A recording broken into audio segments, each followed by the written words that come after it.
দুর্গাপুরে মেডিকেল ছাত্রীর গণধর্ষণ, বার্নপুরে ফেটে পড়ল জনরোষ। পশ্চিমবঙ্গ, পশ্চিমবঙ্গ আজ আবার কেঁপে উঠল এক নির্মম ঘটনায়। এক তরুণী, দ্বিতীয় বর্ষের মেডিকেল ছাত্রী, উড়িষ্যা থেকে এসেছে পড়তে। স্বপ্ন ছিল ডাক্তার হওয়ার, কিন্তু সেই মেয়েটির উপর নেমে এলো নরকের অত্যাচার, গণধর্ষণ। একবিংশ শতাব্দীর পশ্চিমবঙ্গে গণধর্ষণ, এবং এর প্রতিবাদে আজ বার্নপুরের রাস্তায় আগুন। ত্রিবেণী মোড়ে বিজেপির বিক্ষোভ, রাস্তায় বসে কার্যকর্তারা। টায়ারে আগুন, বাতাসে ধোঁয়া, আর একটাই স্লোগান, নারীর নিরাপত্তা কোথায়, ফাঁসি দাও ধর্ষকদের। অগ্নিমিত্রা পাল তিনি স্পষ্ট বলছেন, এই রাজ্যে কোনো মেয়ে নিরাপদ নয়। মুখ্যমন্ত্রী নিজেই ধর্ষণের রেট ঠিক করে দেন। ঠিকই শুনছেন, ধর্ষণের রেট।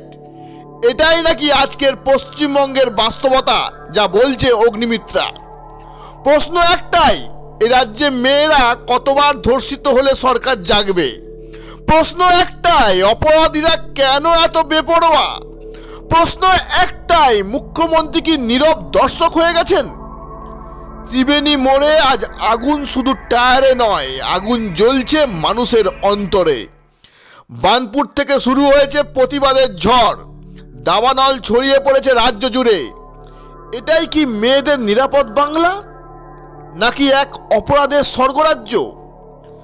দুর্গাপুরের গণধর্ষণ শুধু এক মেয়ের ওপর নৃশংসতা নয়, এটা গোটা রাজ্যের বিবেকের উপর আঘাত। আর আজ অগ্নিমিত্রা পালের কণ্ঠে ভেটে পড়ল সেই রাগ, সেই ক্ষোভ। যখন মুখ্যমন্ত্রী ধর্ষণের রেট ঠিক করেন, তখন অপরাধীরা রাজত্ব করে। এই বাংলা আর কত সহ্য করবে মানুষ? গ্রামাঞ্চল শিল্পাঞ্চলের খবর, ব্যুরো রিপোর্ট।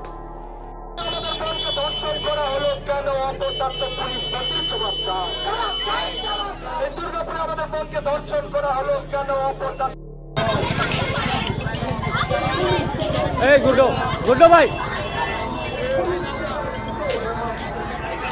হ্যালো। দুর্গাপুরের সেকেন্ড ইয়ারের স্টুডেন্ট উড়িষ্যা থেকে পশ্চিমবঙ্গে পড়তে এসছে, তাকে গণধর্ষণ করা হয়েছে। সে গেছিল খাবার কিনতে গতকাল রাত্রে, খুব বেশি রাত হয়নি, সন্ধ্যাবেলায়, এবং তাকে দুষ্কৃতীরা গণধর্ষণ করে। এটা প্রথম ঘটনা নয়, এর আগে বহুবার প্রতি মুহূর্তে পশ্চিমবঙ্গের মহিলাদের ওপর অত্যাচার হয়, কিন্তু মমতা ব্যানার্জি মুখ্যমন্ত্রী, পুলিশ মন্ত্রী, পুলিশ কোনো অ্যাকশন নেন না।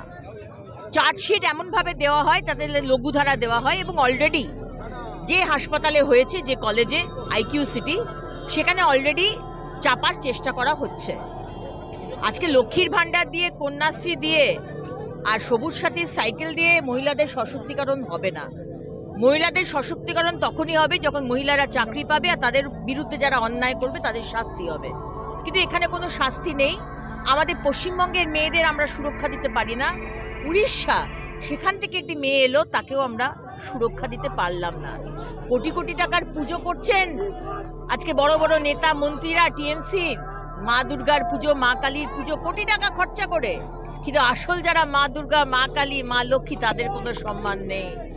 বাড়ির 2 বছরের বাচ্চাও যদি টিউশন পড়তে যায়, আর 80 বছরের বৃদ্ধাও যদি বাজারে যায়, যে কোনো সময় এই পশ্চিমবঙ্গে রেপড হয়ে যাবে। কারণ আমাদের মুখ্যমন্ত্রী রেপের রেট বেঁধে দিয়েছেন। ফুল রেপ একটা রেট, হাফ রেপ একটা রেট, নাবালিকার একটা রেট, সাবালিকার একটা রেট।